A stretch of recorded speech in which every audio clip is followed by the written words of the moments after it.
Hello, and welcome to Jethavanarama Buddhist Monastery. We meet again as we come together to take yet another step forward on our journey and on our quest to achieve the ultimate bliss, unconditional happiness. Now, by now you all know what we are here for, what we are about, and our strategy to getting to where we want to go. I hope and I enjoy that you have enjoyed your stay with us thus far. And I'm also of the belief that you may now have lots of little niggling questions in the back of your mind. So, where to now? Is that it? We've heard from Bhante that it's wanting that is the problem, and different people want different things. So wanting is the problem, fair enough. The more you want something, the more you're going to suffer. And we've also discussed pleasure and how pleasure is not intrinsic, it's not built into any body or object or experience that we may come across, but instead it's the product of a function of the mind. When the mind wants something, the mind goes into the state that we identified as vexation. And in a state of vexation, it is at unrest, it is not comfortable, it's in a lot of pain, it's at unease, and therefore the mind makes an effort to relieve itself from that vexation. And by now you'll know that this relief that the mind experiences is what we have come to know as pleasure. So that's all good, isn't it? We know now about pleasure. We know about vexation and the connection between the two. We know also that if the mind wants something, then the mind goes into a state of vexation. So that seems to explain pretty much how we go through life and stressing ourselves out and then seeking relief and going through those ups and downs and in the daily grin of activity and just life in itself. You're all now very familiar with this, and I think you have now come across a philosophy with which you can explain a lot of what you go through on a regular basis. Would that be fair to say?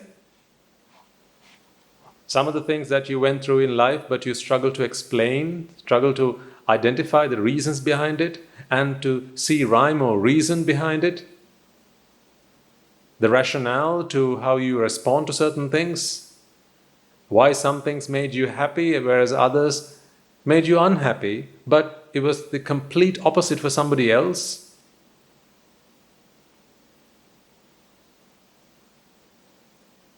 Can you now explain this? If your kid were to come up to you and ask you, Mother, why is it that I like this, but my friend likes the other? I like pink, but she likes green. Why is that?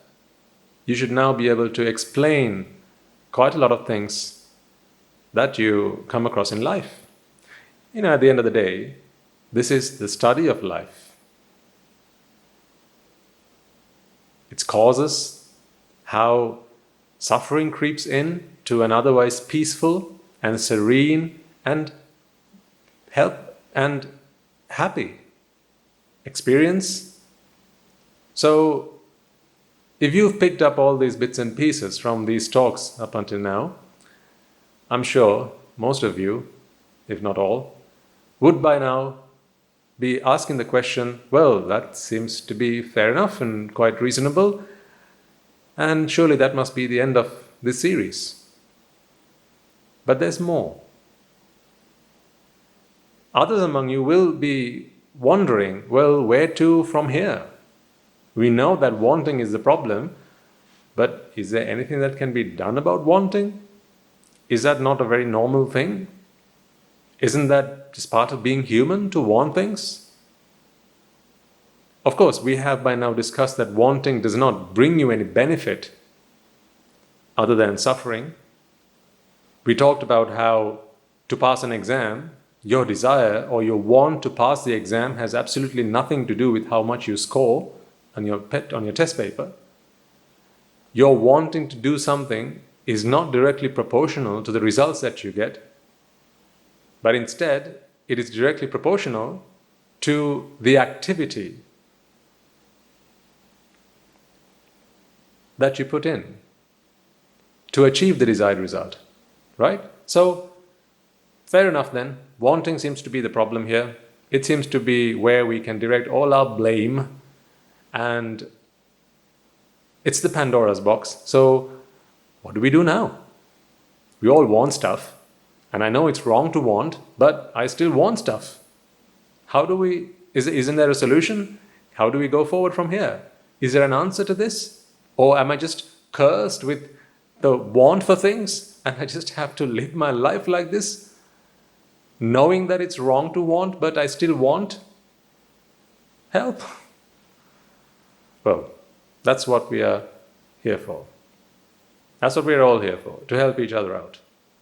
So today, let's bring all these things that we've discussed together and in its culmination, figure out where do we go from here. So, we know that we want stuff, we know that it's problematic, so now we better do something about it. What can we do? How do we do it? Let's find out. Before we do that, as always, let us take a moment to pay homage to the Noble One, the most magnificent one, the perfect one, he who is our teacher, he who discovered this philosophy and then expounded to his disciples, and they on to theirs, and they on to theirs, and today we have been so fortunate to be recipients of that. With immense gratitude and with all our hearts, let us take a moment to pay homage to the Supreme Buddha. Namo tassa bhagavato arahato samma sambuddhassa.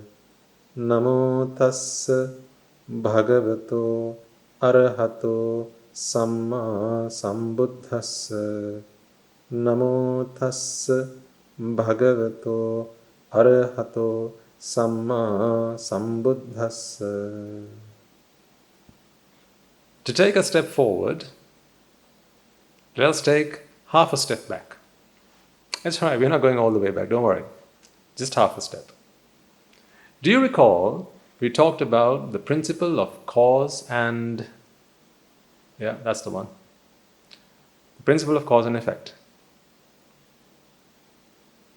I think, if I'm not mistaken, we had a couple of talks on that, where I introduced the principle of cause and effect, and then we took numerous examples to understand how it actually affects our lives, our existence, and to understand that it is the underlying principle, the all-governing, fundamental principle that rules all forms of existence.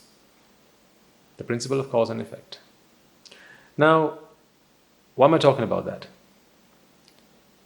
Well, you see, the principle of cause and effect is an absolutely wonderful discovery by the same great teacher, because it gives us a method to deal with stuff that we just don't like, as much as it does to deal with stuff that we do like. What do I mean by that? Well, if there's something you want, if you'll pardon the pun, if there's something you want and you just want to have it, then you know by now that simply wanting it is not going to get you that, right? You want to be a millionaire, right? Tell me what you want to do. Or tell me what would you have to do? You can't tell me well, I just want to be a millionaire, Bhante, so surely I'm going to be a millionaire. Come on. That's not true. I mean, put aside being a millionaire. Just take something as simple as, you want to have some cake. What do you have to do? You're going to have to do something. You can't just want something and then expect it to fall out of the sky. It doesn't work like that, right? Everything requires what? What? Hard work? Money? Is that what you're going to say? Money? Everything requires money. You need money for everything. Really? Take it one step further down or up, whichever way you want to look at it. Abstract it a level. What you need to do is to gather up the causes that's going to give you, or that's going to get you, the result that you desire. In other words, really, let me put it this way. It matters not that you want it. So, really, what I should have said was, right, when I started to talk to you about this, it does not matter whether you want something or not. Where there are the right causes, or let's just say, where there are the relevant causes, whether they're right or wrong, again, can be a subjective perception. Different people will feel differently about that. What's right, what's wrong. So let's put all that subjectivity to a side. Where there are the relevant causes, the result will manifest itself. Yeah? So, day turns into night and night into day. This has been happening for as long as, forever. Is that because you wanted it to happen? Haven't there been days where you just didn't want it to be day? Or you just didn't want it to turn night? So wanting simply has nothing to do with it. So really, what I should have said was, matters not whether you want something or not. Things in this world manifest simply because there are the causes which are required for that manifestation. Whether you want it to do so or not have absolutely nothing to do with it. You can want stuff if it makes you feel better, but the truth is, wanting stuff is never going to make you feel better.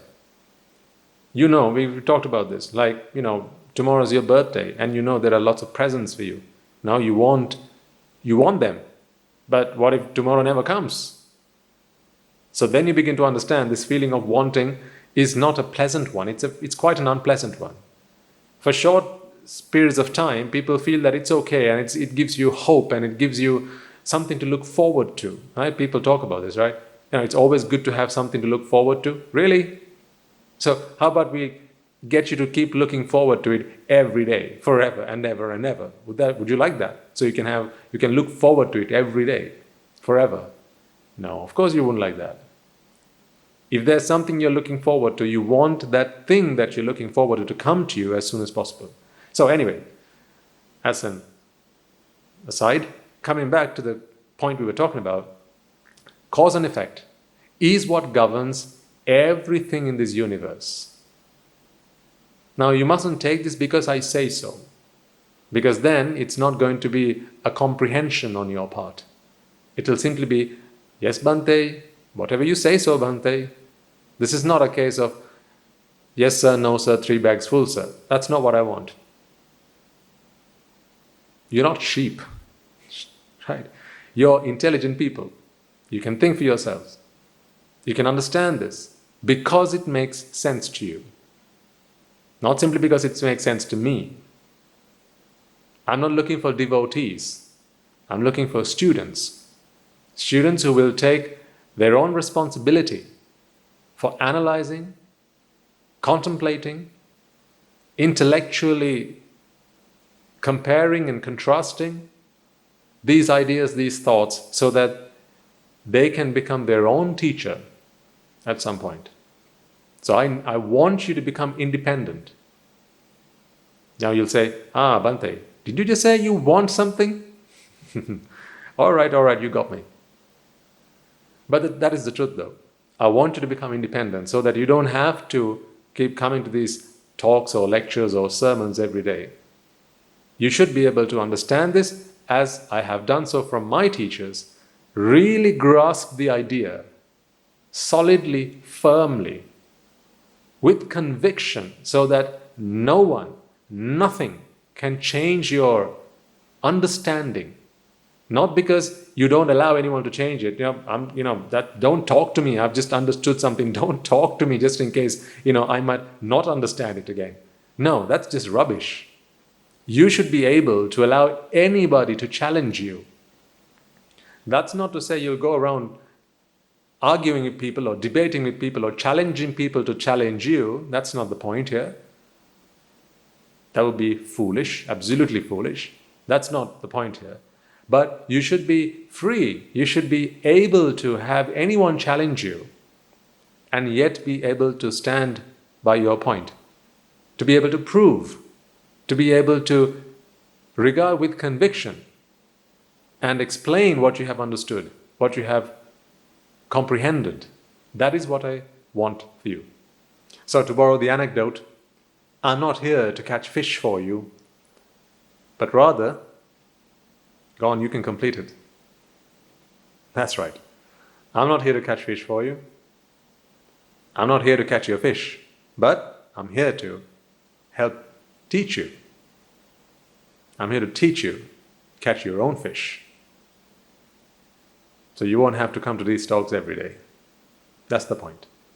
Right, we digress. Coming back to our point. Cause and effect. Why are we talking about cause and effect here again? Now we know that wanting has nothing to do with what's happening in the world. Things manifest not because of wanting. Things manifest because there are the causes. Whenever there are causal factors around, in the right environment, in the right composition, in the right quantities and so on, you get the result. Right? You never baked a cake or you never had a cake simply because you wanted it. There was always causes that were required. I mean, otherwise, why would we have beggars on the streets? Wherever. Everyone wants to be fed, surely. Right? Everyone wants to be rich. I know that's a broad assumption, but generally speaking, most people want to be rich. Most people want to look pretty, right? But everyone wants to, have a full stomach and not be hungry. That's reasonable. But still, why do we have hungry people? Why do we have sick people? Just because you want something doesn't mean it's going to happen. And just because you don't want something doesn't mean it's not going to happen. So the same applies, right? Vice versa. Are there things that happen to you despite you not wanting them to happen?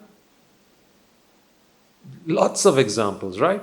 So, for instance, you might want to pass an exam, but you end up failing it. You might want to get the promotion, but you don't. Your colleague gets it. You might want to marry the person you have a crush on, or you have an affair with, but something happens. She runs away with somebody else. Oh, you find out that she's cheated on you. Stuff happens all the time. Just to prove the point that wanting has nothing to do with what goes on in the world. When there are the causes, they will manifest themselves as a result. So again, I ask the question, what is the connection to this and wanting? In fact, it's probably you asking me the question. Bhante, come on. What's the connection? Are you teasing us? Right. The connection is, now that we are armed, okay, now that we've got this principle of cause and effect, which we can use to understand how things come into being and how things don't come into being, or why things don't come into being rather, we can use this principle to tackle any problem that we have. Be that climate change, or the fridge is broken, it's not working, or the computer won't boot, right? Or my shoelaces keep coming off all the time. I've got a bad stomachache, whatever the problem is, if you've got the principle of cause and effect, you've got yourselves the methodology that can be used and applied into an infinite number of contexts. There's no limit to where you can apply this. You can be applied universally. Universally you can apply this and get answers to problems that we have. Such as what? Such as, exactly, such as the problem of wanting. See, isn't wanting something that manifests?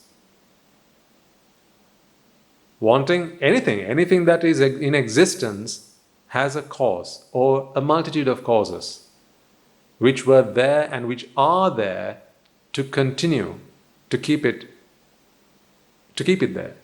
So, to further explain that, if the causes weren't there in the first place, you wouldn't have the effect, and if the causes didn't continue to be there, then that particular effect, the effect in question, wouldn't continue to exist. We talked about the example of fire. To bring about a fire, you need a flammable object, you need the right temperature, and you need oxygen. It's not just that you need these three to light the fire, but to keep the fire lit. Well, you need something else now. To light it, you need X, Y, and Z, but to keep it lit, you need A, B, and C? No, it doesn't work like that. Whatever causes brought it to being, the same causes you need to keep it in existence, to sustain it. So likewise, wanting comes about because of causes. Now that is where the connection is. This vexation that we feel in our minds, folks, is based in causes. There are causes that bring that about. So, if we can identify those causes, then we can choose to do something about it. Because until and unless you know those causes, well, there's nothing you can do about it, right? Now, go back to when you hadn't listened to these talks. When you wanted something, what did you do? Weren't there times where, you were stuck between a rock and a hard place? Times where you really wanted something, but it was just not appropriate to go and get it for yourself? Or it was not appropriate to ask? And then what did you have to do? Inside it was a mental battle, wasn't it? A moral battle. Should I not? I need it, or rather, I want it. I really want it, but I can't ask. It's not good. It's not right. It's bad. It's foul. It's a violation of everything that is right in this world. I shouldn't be asking for something like this. I shouldn't be wanting something like this. I'm sure, there'll be people among you. Most people would have had terrible times with these moral, mental battles, these tumultuous situations in your minds. Ask yourself, have you not had such situations? Take this into the lab of life. In your lab of life, take out that old specimen box, or the results of previous tests, and see for yourself. Times where you might have failed. I'm sure there must have been times where it was not the right thing to do, but you just wanted it and you just went for it. Oh, how much you regret that now, right? Why is life full of so many regrets? Because you just didn't know what to do when you wanted it, and you shouldn't have wanted it. Isn't that the reason? Isn't that why today you regret some of the things that were said, some of the things that were done? And also some of the things that you wanted to do, but you couldn't pick up the courage to go and do it because there were two wants that were in battle. You wanted to save face and you wanted to ask at the same time. One of the two won.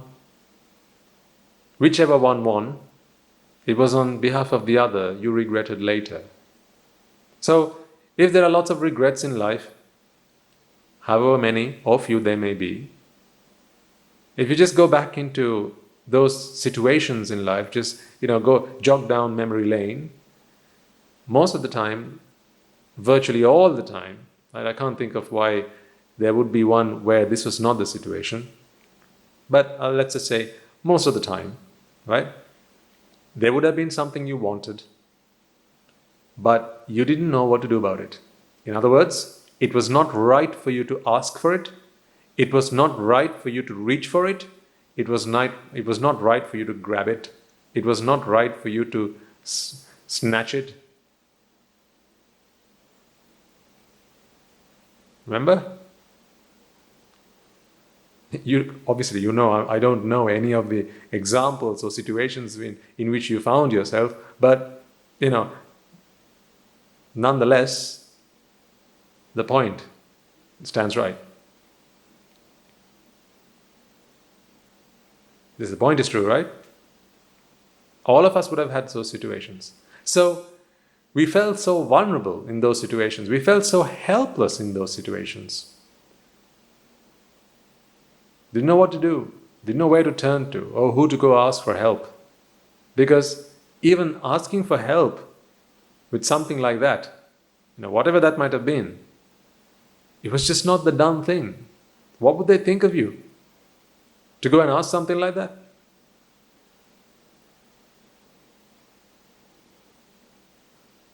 Something that wasn't yours, but you saw it, you liked it, you wanted it. This it can be replaced with anything, as you know. It could be an object, it could be a person. She was not rightfully yours, but you wanted her nonetheless. But how could you go and ask? But then there was this internal furnace that was lit, wasn't there? The fire that was lit on the inside, rearing to go. It was like an engine on the inside with all that horsepower compelling you to ask for it, get it, just go and get it. You need it, come on, you want it, come on, get it. And then you were battling perhaps the biggest battle of your life. Sometimes you won, sometimes you lost. The times you won, you're still in pain because you still want it. You were able to fight, you were able to be the better man, but you still want it, so you're still suffering.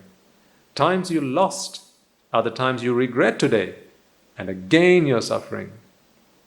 That's why I said the other day, once you want something, folks, you're either suffering because of fear or you're suffering because of grief. So the only recourse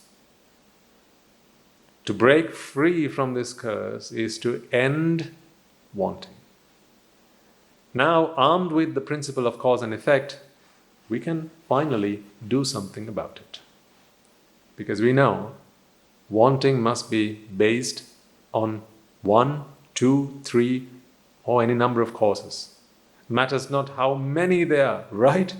However numerous they may be, because, it's the biggest curse. This is the curse of existence. It's what has put you in such difficult and terrible and situations in life. So you want to break free from this and just be at peace.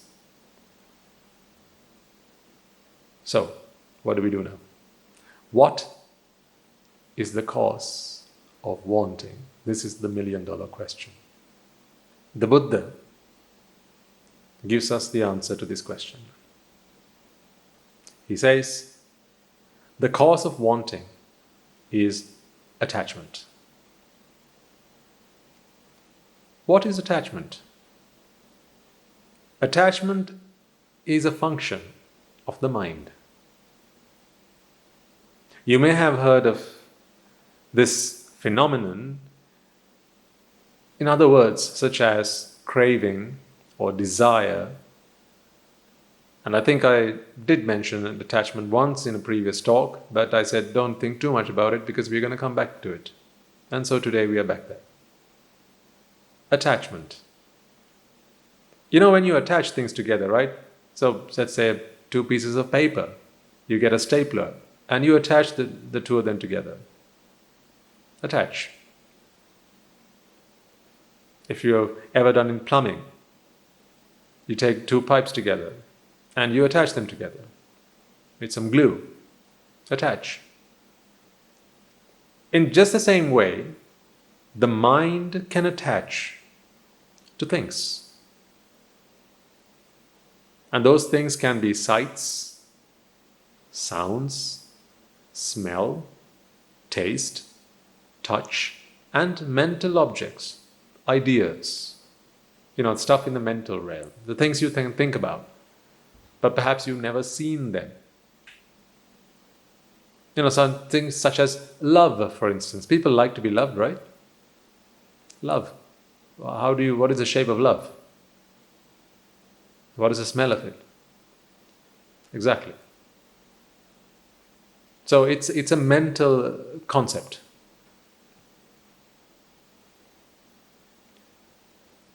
So you get the idea that the mind can attach to stuff. Worldly things. The mind can attach to things. Now, of course, the mind doesn't attach to the physical things. So, let's say, for instance, this fan here. The mind cannot attach to this, but there's a mental impression of this. Because it's all, this doesn't go anywhere. So the mind cannot sort of wind itself around this. Clearly, that's obvious. This does not even reach the eye, let alone the mind. It's light that is reflected from this object that reaches the eye. So, let alone this object itself, not even light reaches the mind. But it's an electrical impulse. So, an impulse, a mental impression of the things that we see, we hear, we smell, we taste, touch in the outside world, a mental impression leaves its residue in the mind. So that mental impression is what the mind can attach to. So simply, the fact that you can see something, for instance, this again, your eyes can only see sight. But the fact that you're seeing this fan means your mind is at work. Because you know fully well, and you don't need to do a PhD in science for this, or psychology or physiology or anything like that to understand that the eye does not see this fan. The eye only picks up, it's only sensitive to light. The rods and cones on the back of your eye, on your retina, will only pick up light of different frequencies. And therefore some are receptive to black and white images, whereas the others are receptive to color. Again, frequencies.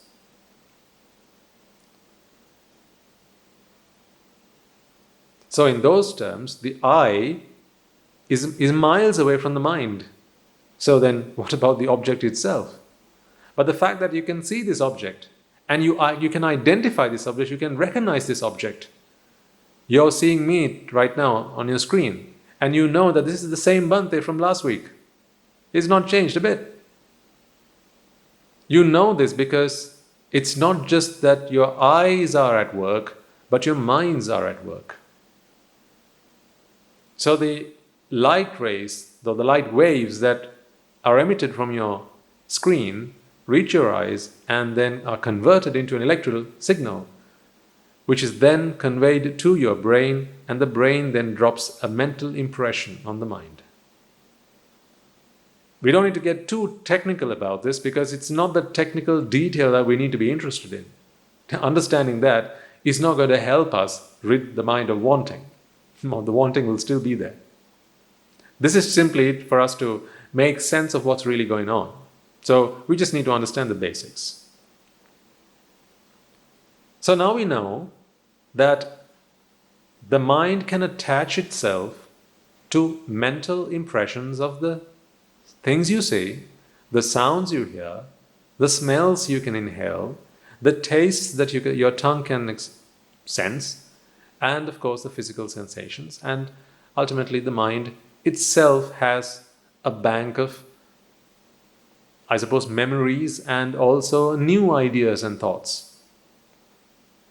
So not every mental impression is a memory. You can have new ideas, new concepts, new thoughts.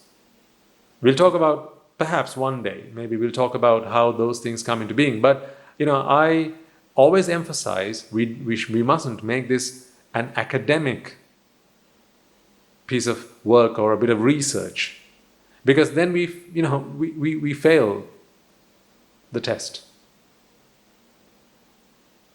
Buddhist philosophy is not to study the workings of the mind, the body, and the cosmos. That is not what Buddhist philosophy is for. Its ultimate goal is just one thing and one thing alone. Remember, it's the Buddha's guide to understanding the world around us, understanding the universe, understanding the mind and the body. No. Surely that's not the class you signed up for. You subscribe to this channel, you subscribe to this playlist or whatever, because you saw the title, Buddha's Guide to Happiness. So I'll only be explaining and talking about stuff that have direct correlation to that ultimate goal. So there will be some things that I will not go into a great deal of detail, because it is not all that helpful for us to understand how we can get from where we are to our ultimate goal of happiness. Because, here's the thing.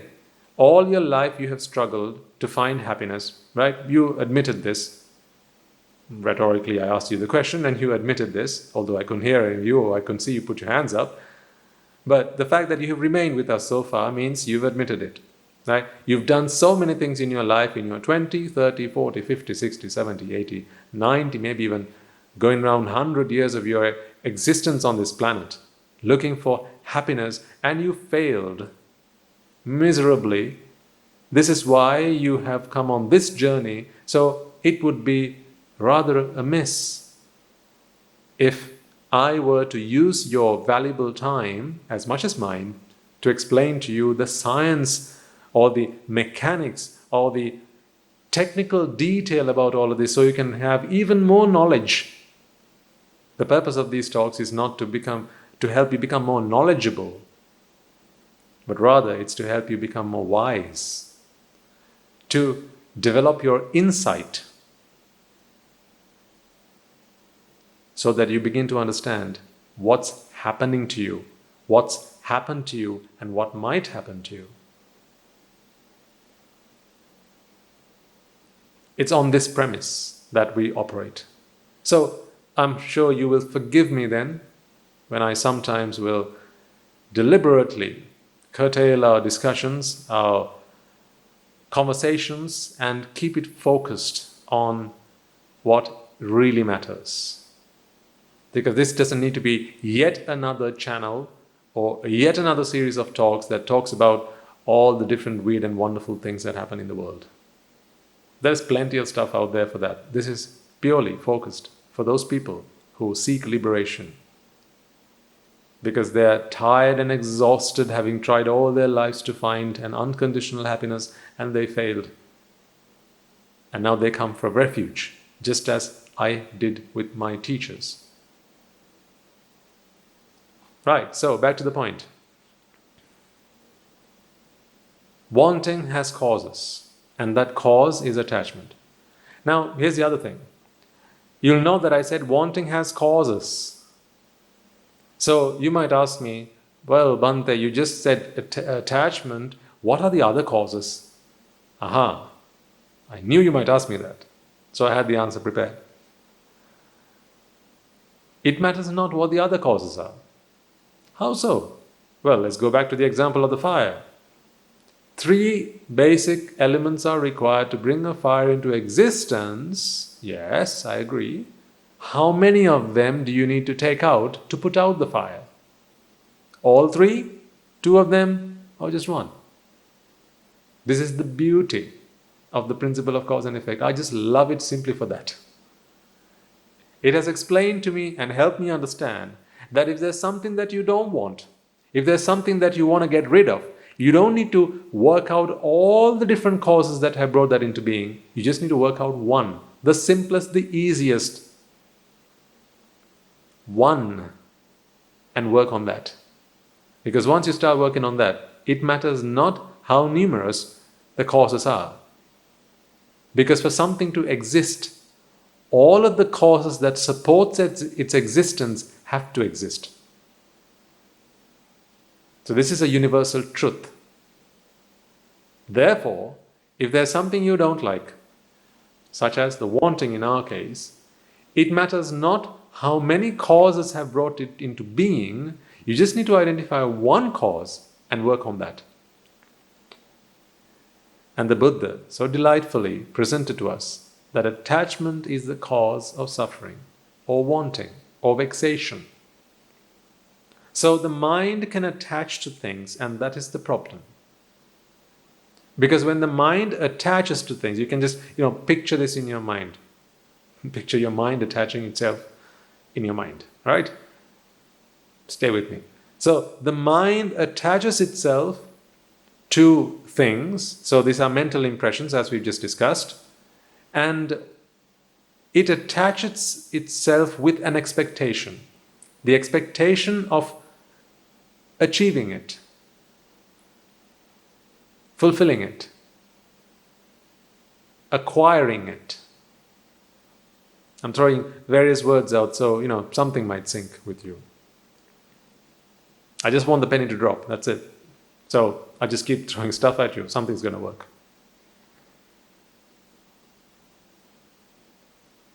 Right? So the mind is capable of attaching itself to mental impressions, and when it does, it does with the expectation of being able to experience it. Let me repeat that. The mind is capable of attaching itself to mental impressions, right? And when it does so, it does it with the expectation of being able to experience it. Otherwise, why would it attach? I mean, it's not like it's jobless. I just attach. The mind just attaches for no reason. It doesn't work like that. No, there's always reasons. There are always reasons. Why? There are always causes. It's one and the same. Without any cause, there's never going to be a result. Nothing's going to happen that is not based in causes. That's why everything that has a beginning has an end. Only things which don't have a beginning don't have an end. And there are no such things. Well, except for one. We'll come to that later. Oh, here's another teaser, Bhante. Well, those are some of the perks of being a teacher. But I promise you, it's all right? When the time will come, I will share all that with you. Everything that has a beginning has an end, and everything that has a beginning is based in causes. That is why it has an end. It is not that the end can be predetermined or prestated by a specific date or a point in time, but instead you need to define it through the dispersion of the causes that brought it to being. So when those causes disperse, when they fall apart, that's when it ceases to be. So it's not like, in 2025 or in 20,632. This is not a point in time. It's not like at 3:25 in the afternoon. It's not about that. When does something cease to exist? There's no point giving a time and a date for it. Really. That's just our way of explaining, or it's just our way of trying to put all things that happen in the universe into some sort of order so that we can better understand them. Time is an illusion, and we've done a separate talk on this. So you're welcome to go back and just have a rummage through the other talks on this channel, and you'll find one there. about how time is an illusion. So I'm not going to talk about that here, but please feel free to go back and watch that if you're interested. Wanting has its causes, maybe one, maybe two, maybe many, matters not, because we know there's one of them. The one that we know about is attachment. And because we know that attachment is a cause, or is the cause, so if we only know one, well, we might as well just say it is the cause, right? It is the cause. We don't know of any others. I mean, you might, I don't, but matters not. Let's just keep it simple. So, detachment is the cause of wanting, and therefore, if we can do something about attachment, then wanting ceases. Who says so? Of course, you know this. The principle of cause and effect says so. I mean, it's the same principle that we use to identify the cause of wanting, or at least understand that if we want to rid the mind of wanting, we just need to go and find out what its causes are. And then once you've found its cause, what do you now need to do if you want to rid that cause? And if you identified that cause, now what do you need to do if you want to find out the cause of that cause? You can just keep on going like this until you come to the root cause. Once you get to the root cause, if you can eradicate the root cause, then everything that has spun up, that has spawned from that root cause, will disintegrate, cease to exist, will fall apart.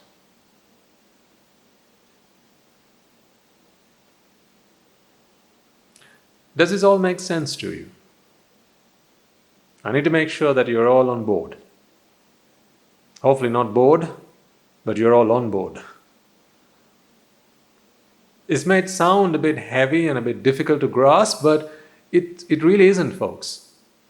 Because that's why I say you can always take these principles and go into your lab of life, and then it'll all make sense. It's only when you think of these as being some really abstract things that you may struggle with them. But the moment you take these concepts and apply them in the lab of life, it's like in broad daylight. Everything just starts to make perfect sense. That's why from the start I've always asked you, make sure you go into the lab of life. After every lesson, after every talk, go back into the lab of life and make sure you take the time to apply these principles. That is the homework that you're going to have to do. I can't do that on your behalf. I'll give you the principles, I'll give you the teaching, you got to go and apply it. Coming back to attachment, the mind is now able, as we know, to attach to mental impressions. Now, what does that look like, if you might ask me? I can't give you a picture, I can't draw an illustration and say, yeah, this is what the mind attached to an elephant looks like. It's not like a huge anaconda, wrapped around an elephant.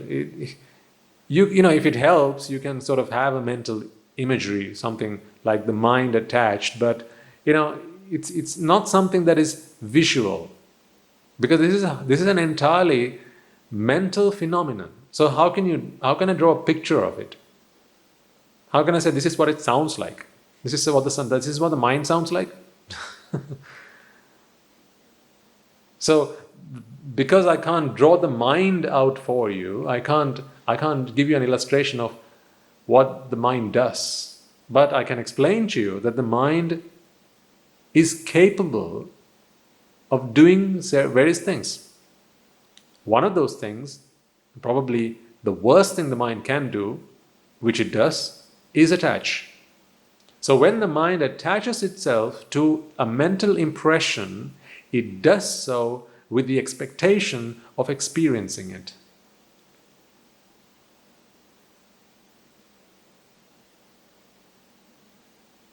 So like we stated right at the start, use these principles, use these ideas and concepts to help understand life. Think about the last time you wanted an ice cream. How did that work? It was not your tongue that wanted it, right? It was not any part of your body that wanted it. It was nothing outside of your existence that wanted it. It was your mind that wanted it. It may have been because you saw someone having an ice cream. It might have been an ice cream van that you spotted while you were at the park. Or, it was like out of the blue, you had this idea or this thought came to mind, ice cream, I need an ice cream. Things happen like that as well, right? Random?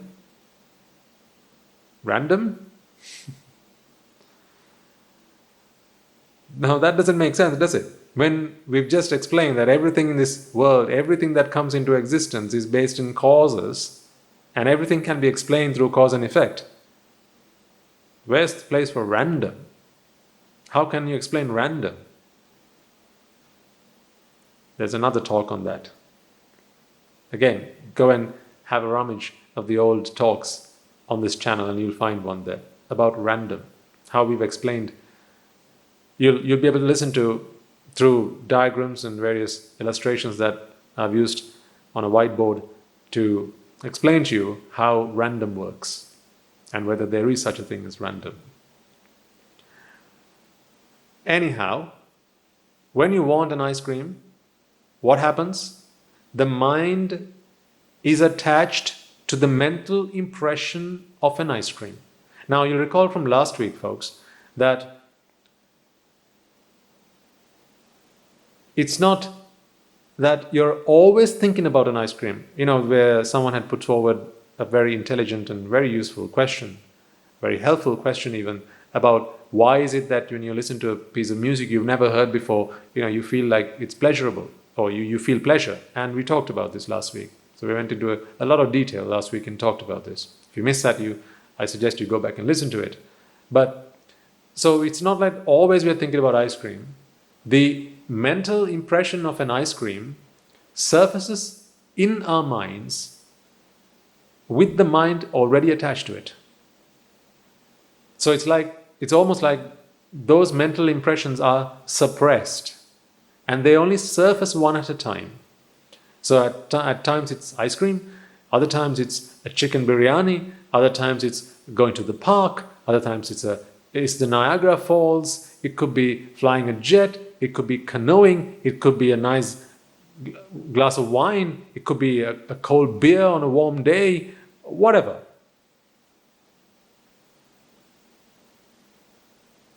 The things that your mind is attached to, they don't all surface at once, but they're all in that. I'll offer you a metaphor, like a bag, a sack full of the things that your mind is attached to. From time to time you pick one out of the bag, but whenever you pick one out of the bag, it'll always have strands that'll go deep into the sack because the mind's there, attached to it. So it'll always be stuck to the mind. You can't just take things out of it. The mind is always grasping onto it, clinging onto it. Because the mind has an expectation of experiencing it. So whenever the opportunity is presented to the mind, it's a moment of euphoria. Because the mind, when it attaches itself to a mental impression, is always waiting for a moment. It's waiting for a moment to experience it. So when the opportunity is given, or when the opportunity arises, that's a wonderful experience. Why? Because all this time it was vexed. Remember we talked about how absence makes the heart grow fonder? So all this time it was vexed. The things that keep popping out of the bag every so often won't relieve you of vexation as much as those things that don't come out of the bag so often. That's why when you see a friend you haven't seen in a long time, it's such a feel-good compared to perhaps someone you bump into every day. Now, you see, you can explain what happens to you using this philosophy. This is the whole point. I only share this with you so you can explain what goes on with your life, so you can understand yourselves better, folks. Every time you're asked to give a talk about myself, a speech on myself, right? We always get stuck, don't we? You can talk about, I am so and so, I come from here, I do this, I do that, I like these things, I don't like these things. And someone asks you, why do you not like those things? At some point, you're going to get stuck. And someone's, I ask you, let me ask you this question. Probably the one question I'm going to leave you on today as well. Maybe it's going to be punishment. What's your favorite color? What's your favorite color? Yeah? That's your favorite color? Sure? Okay. Why? Alright, if you said green. Okay, why?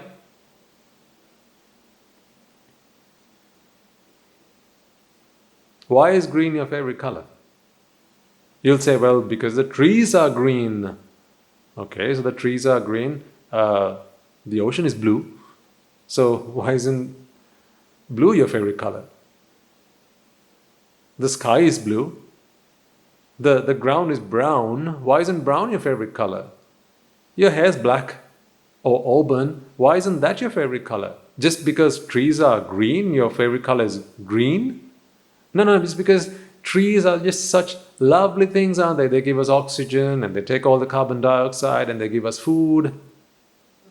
It's just trees that are so good. What about the rain? What about fire? What about water? What about the air? And all these things. What about your mother? So why do you say that green is your favorite color? How do you explain it? What is the rationale behind it? And then if you're saying that, well, because trees are these wonderful things and that's why green is my favorite color, then everyone else whose favorite color is not green are mad, don't you think so? Where trees are such wonderful things, they're the best things that have ever spun up on this planet, right? Surely everyone should have considered green as their favorite color. Anyone who thinks otherwise should be hung, don't you think so? It's madness, isn't it?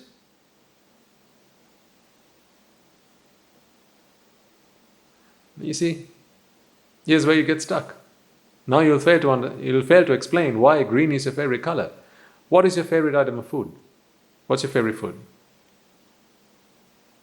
I hear someone say cheesecake. Okay, why? Because it tastes good. Well, you're telling me other things don't taste good? So everyone else whose favorite food is not cheesecake, you're telling me that they like those other things because they don't taste good as cheesecake, as much as cheesecake? How do you explain this? How do you explain favorites? Why is something someone's favorite? Why is something else someone else's favorite? So why is it that you like to see the color green? Because it's your favorite color. But why? Why do you want it? This is attachment. Your mind is attached to the mental impression. So we talked about the example of an ice cream. An ice cream has a sight, it has, well, suppose it has a sound. You could probably, as you bite into the biscuit, the cone, right, that probably could be considered the sound. It certainly has a smell and has a taste. It has a tactile sensation as you lap it up, and the cold and the soft part of that. So it's got all of that. Sight, sound, smell, taste, touch. When I say ice cream, there's a mental impression of an ice cream for you, isn't there? For some of you it might be a cone, for others it might be a cup. Yeah? You'll have different types of presentation. Whatever comes to mind, that is most likely going to be the mental impression that your mind is attached to. That's why you want it. If the mind is not attached to something, then there are no mental impressions of that the mind is attached to. Then the mind does not want it.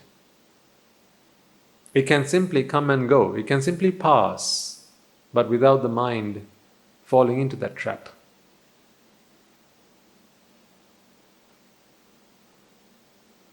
There's lots more we need to talk about this, and we will do so step by step.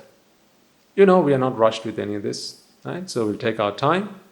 But hopefully today, I have been able to explain to you that wanting is based in causes.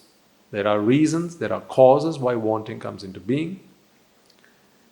And we can apply knowing the principle of cause and effect into this situation, into this problem. And we know then, if we can rid the mind of the cause that brings wanting into play, into effect, then we can rid wanting. So we don't even need to touch wanting.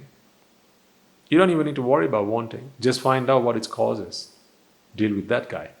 And then the effect will be sorted. That's the best thing about it as well. You don't even need to touch wanting. You don't need to understand wanting. You only need to understand wanting in as far as understanding the cause of it. Once you've identified the cause, you can leave the result alone, because deal with the cause and the result will be dealt with. That's the way it works. Thanks to the principle of cause and effect, which was discovered and taught to us by none other. That is why He is the perfect one. That is why He is the most magnificent one. That is why He is the most noble one. And it is His mercy through which today we are able to grasp these ideas, we are able to discuss them so freely and so openly, and understand it to this depth, this level of detail, and really use these concepts to figure out how we operate, why we do the things we do, why do we feel the way we do, why do we think, act and work in the way we do, and really understand ourselves. We've always talked about myself, given speeches, but never really understood why we are the way we are. We've said who we are. We've said what we do. But when asked the question, why are we the way we are, we've always failed. Because we never could figure out, why do we want the things we want? Because we never understood, we never saw, we never realized that there's a cause behind all this wanting. And that cause is attachment. I know by now you'll be asking this question, and I'm sure you'll be wondering, can I please ring Bhante and just give him this question so he can relieve me of my vexation? Oh well, the whole series is about that, so don't worry, we are on the right track. But I know what your next question is. What about attachment then, Bhante? How can we deal with attachment so that wanting can be dealt with? Well, we'll come to that, don't worry. One step at a time. One step at a time. So, with that promise, I will leave you for today.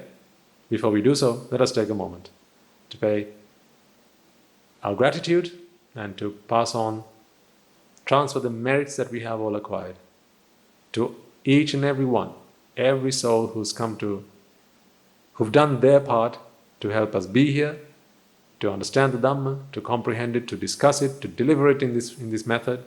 There are so many people whose efforts is the result that you are witnessing right now. This is not just me by myself doing these talks. There are lots of people involved with this. There's someone who's setting up the camera. There's someone who's setting up the microphone, who's setting up this place so that I can come and do the talk. There's someone who's going to edit these talks and make them available to be posted online. Someone who's going to share them out with you, and someone who's probably informed you about these talks, just as you would with your friends. If you've introduced these talks to someone else, then just in just the same way someone did that for you. So there are lots of people, lots of wonderful people who've helped us to get where we are today. And this is our chance, this is our moment to transfer our merits to them. This is us saying our grace.